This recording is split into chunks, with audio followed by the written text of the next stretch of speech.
ibidashobokera abana b'abantu kumana birashoboka wamindura identite.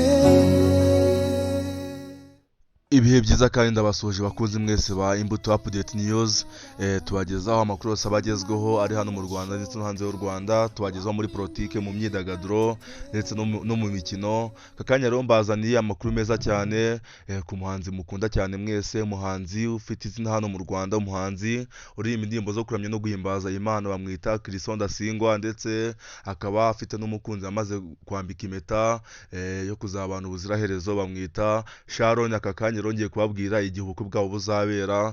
Abantu benshi mwari mutegereje itariki ya nyayo ubukwe bwabo buzabera, rwose baje kuba babasubiza banyuze ku mbuga zabo za Instagram, aho Chrisson Ndasingwa yaje kunyura ku rubuga rwa Instagram agashyiraho ifoto izwi nka save the date, cyangwa se ifoto iba yerekana igihe bazarushingira, igihe ubukwe bwabo buzabera. Ni inkuru rero yaje gukundwa n'abatari bakeya ubwo babonaga igihe ubukwe bwabo babiri buzabera, witwa Chrisson Ndasingwa ndetse n'uwitwa Sharon. Akaba ari ubukwe buzaba ku itariki 22 z'ukwezi kwa 11 mu mwaka n'ibihumbi 2025.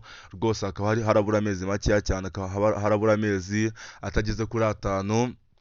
Ni inkuru yaje kwishimirwa n'abatari bakeya, ndakeka namwe rwose murimo mureba ino nkuru mwabyishimiye kubona umwe mu bahanzi beza bagezweho mu ndirimbo zo kuramya no guhimbaza Imana, Chrisson Ndasingwa, yaba agiye gukora ubukwe agatera ikirenge mu cya ba Josh Ishimwe, nabo bose baririmba indirimbo zo kuramya no guhimbaza Imana, bakaba barushinga n'abakunzi babo. Rero hari hashize iminsi mikeya nanone ku rubuga rwabo rwa Instagram, kuri account y'uwitwa kuri account y'uwitwa Chrisson Ndasingwa, yashyizeho rwose amafoto yishimanye n'umukunzi we witwa Sharon, bishimanye ubona ko bari mu bihe byiza, aho ayo mafoto yarangwaga no kubona bambikanye impeta, ukabona witwa Chrisson Ndasingwa yambitse impeta umukunzi, ubona ari ibintu bisa neza cyane. Bagashyiraho amafoto bashyizeho ibiganza byabo bibiri, ubona ko ari ibintu bishimishije bigaragarira neza amaso. Rwose bigaragara ko n'ubukwe bwabo azaba ari ubukwe buryoshye bushimishije, azaba ari ubukwe rwose buyobowe na Mwuka Mutagatifu, ari ubukwe buyobowe n'Uwiteka kuko bose ni abakozi b'Imana. Aho amakuru rwose natugira avuga ko no mutambukanyi we Sharon no mukunzi wa Chrisson Ndasingwa nawe ashobora kuba afite impano yo kuririmba indirimbo zo kuramya no guhimbaza Imana, ko aho asengera rwose ari ibintu ajya akora cyane, ari ibintu bye. Rero ni Chrisson Ndasingwa rwose wamenyekanye mu ndirimbo nyinshi zigiye zitandukanye zagiye zikundwa n'abantu. Ese wowe nihe ndirimbo ya Chrisson Ndasingwa wakunze kurusha indi? Afite yitwa Wahinduye Ibihe, imwe mu ndirimbo nziza cyane. Afite yitwa Ngwino Urebe, ndetse hari n'izindi nyinshi zigiye zitandukanye yagiye akora zigakundwa n'abatari bake hano mu Rwanda, ukabona ko abanyarwanda bazishimiye. Nawe rero wajya muri comment ukavuga indirimbo wakunze kurusha indi mu ndirimbo zose za Chrisson Ndasingwa, dore ko atari na nkeya cyane, ni indirimbo nyinshi. Ni umwe mu bahanzi hano mu Rwanda ba gospel bafite indirimbo nyinshi ku mbuga zabo, ubona ko ari abahanzi b'abakozi rwose.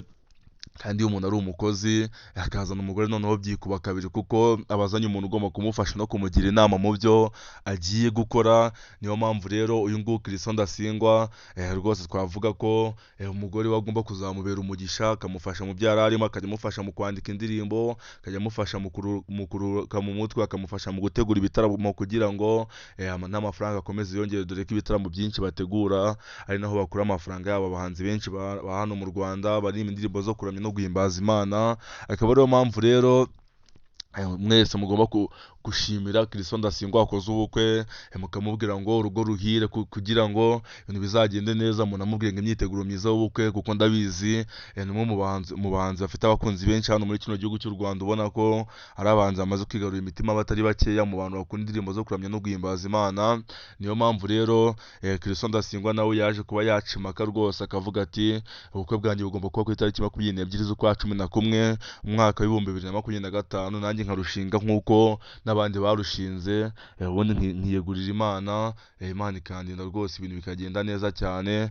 Ciao rero, ndabakunda cyane. Njye nitwa Pacifique Mbuto y'Urukundo, ninjye munyamakuru ubagezaho amakuru yose abagezweho, ari mu mikino, ari muri politiki, ari mu myidagaduro, n'ahandi ubisanga ni ku Mbuto Update News. Icyo usabwa ni kimwe, ni ukuba hafi yacu ugakanda subscribe, ubundi tukajya tubana mu nkuru zose, inkuru igasohoka ukayimenya uri uwa mbere, ukaba uwa mbere mu kuyibwira abandi.